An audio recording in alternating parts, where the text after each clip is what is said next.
مدنی channel کے مدنی عملے کا ہوا مدنی مشورہ، جس میں نگران شورا نے اسلامی بھائیوں کو اپنے مدنی پھولوں سے نوازا۔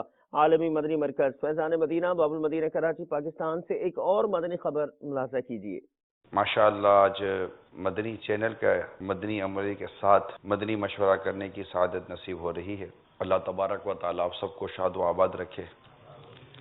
اے خدا مدنی چینل کو آباد رکھ، اس کے ہر ایک معاون کو تو شاد رکھ۔ اے خدا مدنی چینل کو آباد رکھ، آمین بجاہ النبی الامین صلی اللہ تعالی علیہ وآلہ وسلم۔ یہ وہ نعمت ہے جو پیسوں سے نہیں ملتی، اچھی تنخواہوں سے نہیں ملتی، اچھے پروفیشن سے نہیں ملتی۔ ایک نیکی کی دعوت کا جذبہ، مدنی کام کا جذبہ، اسلام و سنیت کی خدمت کا جذبہ، یہ بسا اوقات انسان کو بہت ساری چیزوں سے روکتا ہے۔ حضرت ابو درداء رضی اللہ تعالیٰ عنہ جیسا جلیل القدر صحابی فرما گئے کہ اگر تجارت اور یہ عبادت ایک جگہ جمع ہوتی تو میں کر لیتا۔ تو عقل مند وہی ہے جو آخرت پر ہاتھ رکھے، تو دنیا آج ہی تو کل ہم سے چھوٹ ہی جائے گی۔ میں خود یہ پسند کروں گا کہ ہر ایک آئے اور یہاں آ کر کام کرے، اور یہ پسند صرف آپ کے لیے نہیں ہے، میرا اپنا بیٹا آپ کے ساتھ کام کرتا ہے۔ مجھے یہاں دعوت اسلامی کے اس چھتری کے نیچے اور مدنی چینل کے نیچے عافیت نظر آتی ہے، دنیا اور آخرت کی عافیت، خیر نظر آتا ہے۔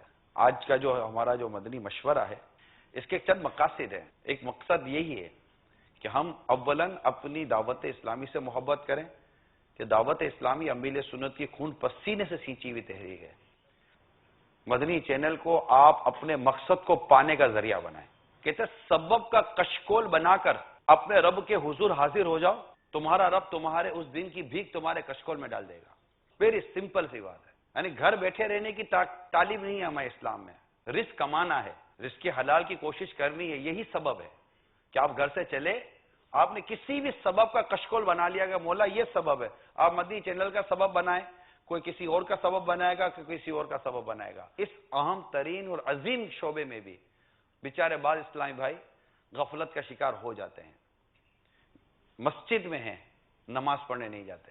میری مدنی التجا یہ ہے کہ آپ تمام اسلامی بھائی جتنے بھی یہاں جمع ہیں، پلیز وداؤٹ اینی پریشر، اذان خود ہی آپ کی قول ہے، حی علی الصلاح حی علی الفلاح، یہ خود ہی آپ کی قول ہے، آؤ نماز کی طرف، آؤ بھلائی کی طرف۔ اس کے بعد ہم بچے نہیں ہیں کہ ہم کو بستر سے یا کرسی سے ہٹا کر نماز کے لیے بھیجا جائے۔ دعوت اسلامی کا ایک عظیم ترین اور اہم ترین کام ہے میرے پیارے باپا کا مدنی مذاکرہ، کیونکہ مدنی مذاکرہ ہفتے میں ایک ہی بار ہوتا ہے، اور امیل سنت فرماتے ہیں لوگ کہاں کہاں سے میلوں کا سفر اور ہزاروں روپے خرچ کر کے مدنی مذاکرے میں آتے ہیں۔ میں آپ سے التجا کروں گا کہ برائے کرم مدنی مذاکرے کا، دعوت اسلامی کے جملہ مدنی کاموں کا پابند بنائے خود کو۔ ہے کوئی نیت بنتی ہے تو ہاتھ اٹھائیے گا کہ یار چلو آج بولنے کے لیے آئے، آج اس کا مان رکھ لو یار۔